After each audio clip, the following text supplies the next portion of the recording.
Whoa, no, no, no, no, no, no, no, no. Oi, hairless minx of the Blue Sea. What's going on? You know what time it is? You know what time it is, like? It's been a minute since I talked to y'all, man. How's everybody doing? I'm doing all right. We're on the other side into the 2020. Um, let's get it right into it, man, because it got super real. I'm pretty sure you're as hype as I was, and I've been up running around and just half the day so far. All I can think about is chapter. I got a little bit more stuff to do, and I could really just sit down and relax and watch some streams and stuff. But I just wanted to chop it up for a bit about this chapter. I didn't have much to say about chapter 1000 because it spoke for itself.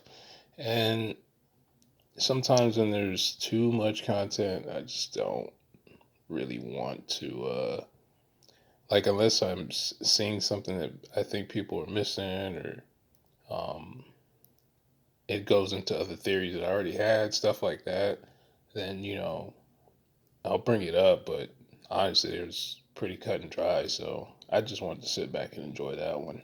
But this one, we got a lot to talk about. Even for such a short chapter, like, it's just, man, it's building and building and building. Like, these last 10 chapters or so have just been, it's been crazy. The time's just been going by quick, man. Soon we'll be talking about leaving Wano. You know what I mean? Like, it's just, it goes down today though, because we see at the beginning of the chapter, of course, Kaido is kind of like in the same situation with the Scabbards, right? Trying to figure out, which is odd. You think he understand that more people would have Rio or a form of hockey. It's not like he doesn't notice that it's hockey that's hitting him, right? I don't think that he shouldn't know that that's why he's being hit, but whatever, right?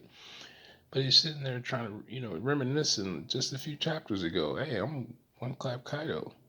I just one clap Kaido this dude not too long ago, and here he is, and he rung my bell because that's the hardest hit that Luffy has got off on Kaido so far. So I'm sure it caught him off surprise to begin with, but then on top of that, to actually cause some damage, right? And I'm going to get into everything else, but I want to talk about this panel, right? Where Kaido is saying basically, there's only a handful of people who could fight me, right? Is he a legend like them? That's what he's thinking to himself. And I just want to talk about a few things, okay, with the panel. Because first and foremost, we see Shanks sent right smack dab in the center of this panel. And to me, this is, I don't, like many of you, I'm sure this can't be a coincidence, right? Given that there's Rock's characters, Rock's Dieselbeck himself in this panel, and Whitebeard and Roger in this panel, but yet Shanks is centerfold. And I don't know if that's more so because in Kaido's mind, he's a current threat now, compared to, yesteryear, where he might have been aware that Shanks was going to be great, but he just wasn't a threat, right? And now he's actually a threat. So this to me might say we get a little backstory back on Marineford, where we know Shanks intercepted Kaido and something happened. But when Shanks showed up to Marineford, he was unscathed, and his crew seemed fine. That doesn't mean they didn't clash though. And with the main emphasis on damaging Kaido being Ryo, and a lot of us, have presumed the way it's portrayed, at least without portraying it, that Shanks is going to be a hockey aficionado. Um, for him not to have Rio wouldn't make any sense, right? Given that so far he seems to lack a dough fruit ability, and he's probably rocking some major OP hockey, right? To the point where he just looks like a regular dude, but he's scarier almost than the other ones because you don't know why he's scary yet. And for Kaido to have him in the same tier as Odin and the rest of them, I feel like he would have had to at least seen Shanks fight before or have some kind of interaction. It couldn't be just off of, mythos, because Kaido's probably, I would assume, a lot more formed on who actually is strong in the series compared to how some characters just know about stuff, but they don't know who's strong, right? And he put, Garp and Roger in that same tier. So it's like, to me, this says more about Shanks, even though it wasn't about him. And like I said, tying back to Marineford, maybe we get a little information on that because he didn't show Blackbeard, right? Blackbeard's young, just like Shanks, though, as far as being a Yonko is concerned. Yet Blackbeard's not in this panel. I don't know if that's just because it's a back, you know, um, Blackbeard is possibly I don't want to say reincarnation, but he represents what Rocksteady Zebek probably would represent, right? He named the shift after him and all of that. Similar appearances, probably similar devil fruit, probably the same devil fruit, you know.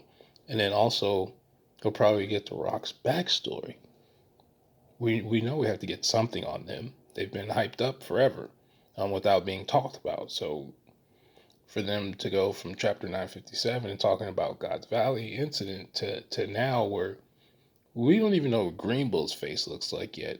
We have an idea of how he's silhouetted and how he's shaded in the anime when he met Fujitora back at during the Return to Reverie arc. But Oda's getting comfortable just drawing basically what Rocksteady Spec looks like, which to me almost says one, he's probably dead, or else he wouldn't be doing this, and two, we haven't really heard. It's not like we haven't heard him talk or have any conversations. We haven't had the narrator panel anything off about Rocksteady's back, but yet we're getting full pictures of him. So since all this stuff ties together anyway, I'm assuming we get some kind of little small tidbits about it. Even to the point where if you think about it, Big Mom says something interesting in the beginning of the chapter is, do you even know what it means to be the Pirate King? And it was just a very subtle, small sentence, right? And you kind of, because of everything else that's going on, it's easy, and it was at the beginning of the chapter, so it's easy to glance over it, but that's an interesting statement coming from Big Mom. The one who lacks any type of predictability whatsoever. I mean, Big Mom's more unpredictable than Luffy at this point. But when she makes sometimes when she does have her moments when she says regular things, they stand out to me. Because most of the time, Big Mom isn't very serious. Like, unless it's something directly in front of her that she wants, she's usually just whatever. But I just found I liked that she said that because it's something that we really don't have an answer to. We don't even really know what that means, right? We know how the term came about because it wasn't a term before Roger. So I just thought it was nice. And it's probably going to lead to something, right? Either some inner monologue with Luffy or something that maybe him and Rayleigh talked about at some point in time. There's more to being Pirate King than what you think. Maybe that kind of thing, Either that or Big Mom was just flexing. I just think that Oda was being a little bit more insightful than that. So I just want to bring that up as far as that panel, because if you look at the way Kaido's crew is constructed, right, the way he acquires people, or from what it seems, because we don't know how King and Queen came into the mix, but I'm assuming Kaido clapped them too, right? And like, hey, I'm gonna clap you and you join me, right? And I'm wondering if he learned that from Zebek. So maybe, just maybe, it's gonna sound crazy, because depending on when, right, Zebek met Whitebeard and such, it's possible he might have clapped all of them, not simultaneously, but that's how they ended up on his crew. And Kaido might have took that and used that as how he's gonna base the foundation of his crew, And then on contrast, Big Mom doesn't like that. So she was like, well, I'll give birth to my crew. That way I don't have to go through all of that and, It's all homegrown. I don't have to worry about infiltrators, stuff like that. And then if you look at how Whitebeard went about it, he didn't clap everybody who joined him, but I'm sure Ace isn't the only one who tried him, right? He probably had some similar banter at some point with maybe a few of the Whitebeard pirates when because they were all young when they joined. Um, and with the exception of Blackbeard, because we actually see how he ends up joining the crew and there's no fighting involved. But Ace couldn't have been the only one with that type of bravado, I'm sure. So it's just interesting seeing the different. It's almost like a parallel to the admirals, right? Where Aokiji, Fujitora, Akainu, Kizaru all have different senses or interpretations of how justice should be portrayed. The Yonko have the same thing. It's just not as apparent, right? Because we don't break it down like that. We just look at, we didn't know enough about them to compare themselves to one another. But now that we have Big Mom fully developed as a character and her family, and as well as Whitebeard and now Kaido, we see that these might be different representations of just stuff like the way that rocks interacted as a whole. And one of the reasons why they probably separated, right? Because their ideology of what a family is supposed to be and our partnership or group is all different, right? So I thought that was pretty cool. A little just something to think about that wasn't necessarily about the chapter, but it represents the characters that are in the chapter. So that's kind of where my brain went with that panel. And now we can get to the fun, the goofy stuff. I've been saying it. All right, I don't know. Well, I know where. Even Kit kind of brings it up about Law, where he's like, "Oh, I'm surprised you weren't one of Straw Hat's lackeys already," or whatever he said, man. Like, don't get me wrong, Law's crew is absolutely trash. Like, they're worse, probably. They're probably lower. I'll put it to you this way: I don't like with the Straw Hats, right? Outside of Nami, yeah, just outside of Nami, they're not losing one on one to Smile users. Law's crew are probably getting low diff by like Sheep's Head. So, sometimes I understand why Law's not taken seriously. But let's not forget, Law is the master strategist within the series so far. That's not a group like the Goro say or, that kind of thing. Um, Besides Marineford, most of the reasons why we are where we are in the story is because of Law. Now, everything didn't go according to his plans 100%, but all of this stuff, and some people probably think even Marineford, because him saving Luffy in the first place makes no kind of sense, right? It just happened to be there. You know, Law is not to be slept on. If you think that Law came here to die and all this other stuff, knowing what Kaido is, even more so than Luffy, because if you even look back when Luffy went to go fight Kaido the first time, Law wasn't surprised that he got low diff like that. Like, he knew exactly what was going to happen, just like the rest of us. And Luffy is Luffy, though. He has to go find out for himself. And he did. So these little banters with Law, they're funny. They are funny to me. But I think that's just Oda playing on how he thinks the audience is interpreting Law. But I'm not fooled, because even some chapters back, I believe it was when they first got on the ships, where they had their reintroduction to the Sabaody type panel. Beppo asked Law, asked Law something. I forgot what it was about. Like, why aren't you chasing somebody or something? It's happened in Wano. It was probably like 30 chapters ago. And I remember Law saying something to the effect of, I'll take my place when the time is right. When they're on the little boat, not in the submarine, but they're on a little boat. And I just remember him saying that. So just, don't forget that Law is very good at strategies, and don't be surprised if he does something funny. I don't mean to like backstab Luffy. I just mean don't be surprised because even if he didn't know what Kaido was, he knew he couldn't beat him through normal means, right? Gamma Knife is probably his most dangerous technique besides swapping personalities. And I would assume those attacks, if your armament hockey is not up to par, it probably just doesn't work on certain people, right? It worked on the Straw Hats because they don't they don't know a lot about devil fruits. If to be honest, they don't. Um, they're not researchers or nothing like that. Robin's a researcher, but not for that. Like Frankie is an inventor, but he's not researching stuff like that. Chopper so far has not been researching stuff like how devil fruits work, and so they're not. That's not their goal. So they haven't been really doing that. So them getting caught off guard is not that big of a deal to me. But it didn't. He couldn't do it with Dofi because Dofi knows the fruit, and I'm assuming that Kaido knows what the Opie Opie is, and so would Big Mom. That's another reason why I think I just don't think Law dies, but I do think whatever his upgraded version of Gamma Knife is, that's what you're going to need.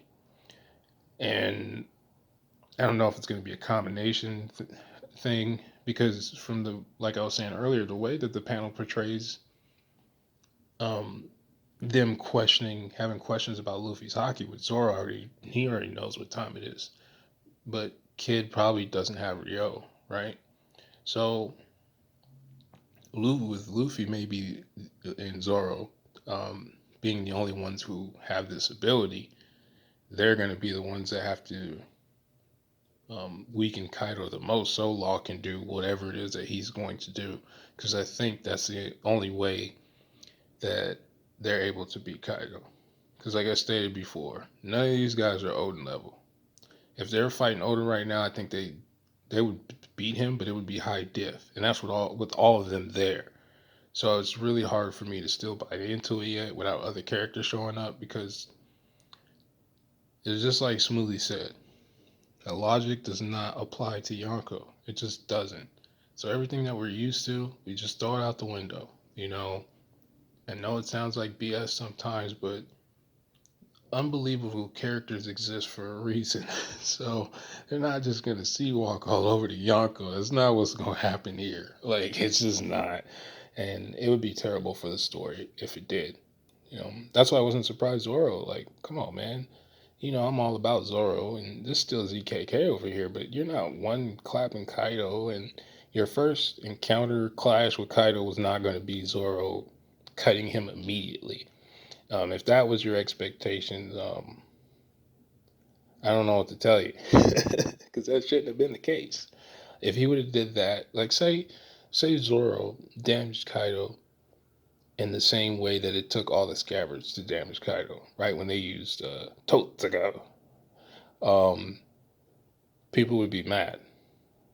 You know, people would be very upset. Now you could hear it. There'd be all types of, oh, Kaido is trash, and why is Oda doing this, and why is Zoro gotta be so strong like that? You know, that's what people. You know, that's what you're gonna hear.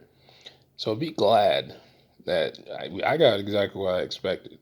I don't care that he went in the crypt mode, threw the bandana on, and all of that. There's still Yonko. There's still one clap Kaido out here, and you know, even with Enma, I'm like Zoro. That's my guy, but he's not as strong as Odin right now.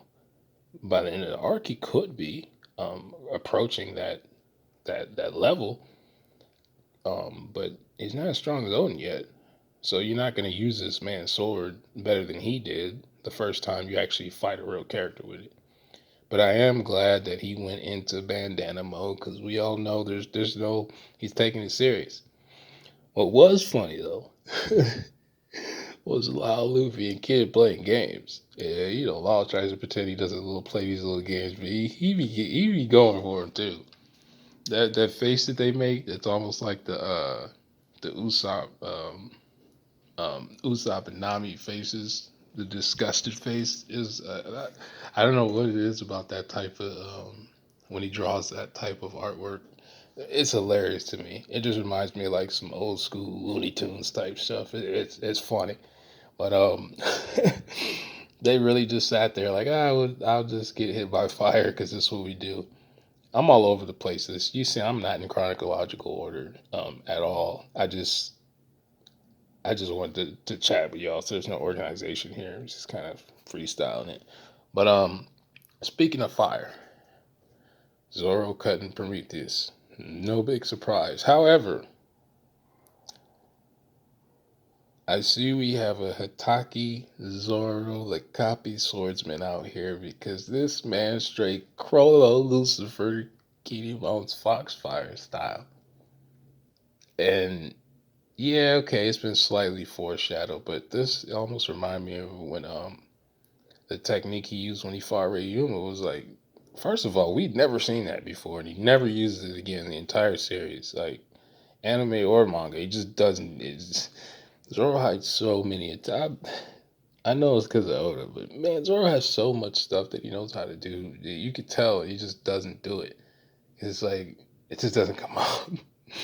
And we see him cutting fire, which I guess because of his attitude about cutting fire must mean that if you think back to Alabasta, the statement he made about cutting diamond, it almost makes it seem like he already knew how to do that. If you go off of him cutting fire now, right, where we never seen him do that before, we've seen him produce fire, still not sure how he was able to do that, but that's the only thing we've seen from him. Most of his techniques, as far as elements are concerned, are usually represented by wind and electricity. It's never been fire before, so that's kind of interesting. It's to me, it's cool because it lines up with Sanji and Luffy because of Diablo Jambe and Red Hawk and whatever version of which, by the way, not to be I wanted the video I made about Luffy a long ass time ago when I was talking about. I mean, I'm not the only one, obviously, right? We all like to think about this stuff, but he's doing almost exactly what I was saying he'd be doing. And Red Rock can't be the only move that he has like that. And if you watch my video, you know what I'm talking about. So I'm not going to say what technique is coming. But I'm almost certain now for sure after seeing Red Rock is a thing that it's coming. I don't think Zoro's ability to cut fire, I don't think it hurt Prometheus the same way it did when Brook cut him. I think there's a difference because one, even though we didn't see everything that went down with Brook, Prometheus, Zeus, and Big Mom, like we didn't get the entirety of it. It seemed like whatever he did took a lot out of them. So it's almost falling back on that how souls and frequency work in the series. A video I never did that I was supposed to actually, I was trying to basically use the power system of One Piece. How do you explain it as far as how devil fruits interact with sea stone and hockey and so forth? It's the same way you would look at frequencies. That's why sea stone can jam devil fruit powers, but apparently not always hockey. So it seems to me, and then like the ocean, right? Um, Water in general, but specifically salt water, right? All these things probably have different frequencies. Why? Like this is stuff I think we're getting from Vegapunk because it just seems like a Vegapunk thing for him to explain. That's why nobody in the series, you've noticed, nobody talks about devil fruits. They only talk about acquiring them. Even Cypherpole didn't really necessarily know what devil fruits do. Like we've seen Blackbeard has a book on devil fruits. We have a couple of like less than 5 characters who seem to actually know how devil fruits work, that talk about it. It is just not something that's talked about, which is strange, right? Even in Wano, they had them and didn't understand that's what they were. Kinemon has a devil fruit. We still don't know, by the way, my one gripe about Wano. I mean, there's a couple. Obviously, nothing's perfect. But one of the things I still don't know and I don't understand nor like is we're still not, and maybe it has something to do with what Yamato said about finding how the Odin's journal had been protected, and we never get any insight on how it was protected or who. we also never get when did the Scabbards receive their devil fruits? Because it's not even implied back when um, Kinemon and Dendro were following Odin and they started gathering the other Scabbards. As far as Conjuro the Traitor, he didn't seem to have a devil fruit at that time. And remember, he was stealing hair off of corpses to make paintbrushes, which tied into kind of how his actual devil fruit ability works. And we've seen throughout the series too that devil fruit's abilities and personality seem to have some sort of connection, I guess you could say.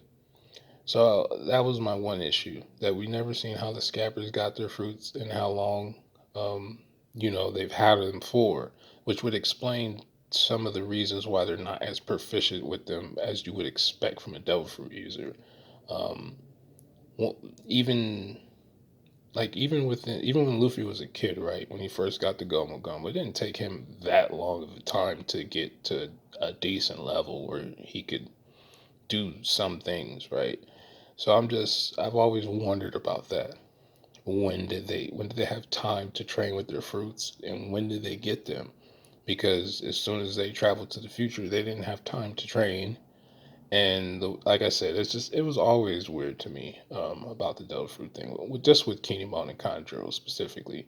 Momo's obvious, right? Because one, he's a kid. Two, his is a basically a perfect smile fruit. The way that they make it sound, as far as being a Vegapunk copy of a devil fruit. And yeah, so I just wanted to talk about that part with Zoro and affecting Prometheus probably different than Brookwood. But I'm glad that my man is out here using the Sharingan to up his game. Just I was like, what is this guy doing? We're doing Kinemon, Kinemon. But I think that's really all I wanted to talk about. This chapter was crazy. I'm sure I got other stuff that I'm going to think about that I'm going to end up having to do another video separate, right, to talk about that stuff. But there's just, I'm so happy that this is where we're at in the story. Um, it couldn't have come at a better time. It really couldn't have. One Piece needed, like, to get to this point as far as Wano, right? Because sometimes, you got to set all this stuff up or else it has no value, right? But at the same time, there's some parts of Wano where you're like, oh man, another chapter of that, huh? I think that was just because I didn't like Orochi. Maybe it was probably more so every panel I saw Orochi, like, sometimes it was comical, but it just, man, I would have did a good job because I did not like that guy. I know he's not dead. He's not dead. I know he's not. Now, one last thing. There's Big Mom and Kaido's statement about them taking everything. We already seen that Big Mom had made a statement about Robin. So odds are that's her next move is to get her hands on Robin. And I think it would make sense for Kid, Luffy, and Killer more so to not deal with, but fight against Kaido, right? Because we got Gundam Hero Yui, Eustace Kid. Um, I just think it that way because Law's Fruit matches up better with Big Mom, I think. Because he might be able to affect her without needing the raw strength, right? Zoro has the raw strength, but he doesn't have enough raw strength to overcome Big Mom. Nobody there does. That's not Kaido. So, with Law's abilities working similar to Big Mom's, like I've stated in so many videos, Big Mom, Kuma, Law, and Sugar, they have those abilities that even by One Piece standards are considered weird because they work on non-physical objects and in non-physical ways, right? Kuma can repel fatigue. Just think about that for a second. He can repel fatigue. This is probably one of the most broken fruits in the series. And then Big Mom's, I still think, is one of the original Devil Fruits. because she's Big Mom, the mother of life, mother of creation, like that kind of thing. Where initially devil fruits may have existed, and they haven't been scientifically altered until now, because you probably couldn't. But I do think there was a progenitor fruit, because a lot of fruits have similar abilities, and they're basically spin-offs of other fruits. Like, there's so many of them. You probably thought about two or three just as I said that. Um, but they would. I just think Law matches up. Matching up with Kaido is weird, and I don't think, even if you could use personality switch, I'm not sure how that would help them, because they both have strong will, right? Because we know you can still use hockey even if you're in somebody else's body. From the first time we've seen Law use personality change, we know there's certain stuff that you could do that that person can't, right? We've seen Sanji do stuff in Nami's body Nami would never be able to do. So personality swap might make things worse, because then you have Kaido's strength with the soul fruit, so you'd be, and then you have Big Mom, which is, nah, man, you can't do that. Can't do that. Can't do it. I don't know what they're gonna do, but it's gonna be fun. Um, anyway, it was good talking to y'all again. I hope y'all have been staying safe out there, enjoying yourselves, enjoying the series, and let's just keep it going, man. Otis started something. He started the ball rolling right out the gate. I know we're on break, but we got plenty to talk about right over the next 2 weeks, because it's time to go back and reread some chapters, from Zoro stuff to more Wano connection stuff, sword lore. We got Pirate King stuff. We got by default Gorosei stuff and God's Valley stuff, and it's uh, it's good. I don't know what else the word to use with it. Anyway, I'm rambling, man. It's been fun. I'll catch y'all later. Peace.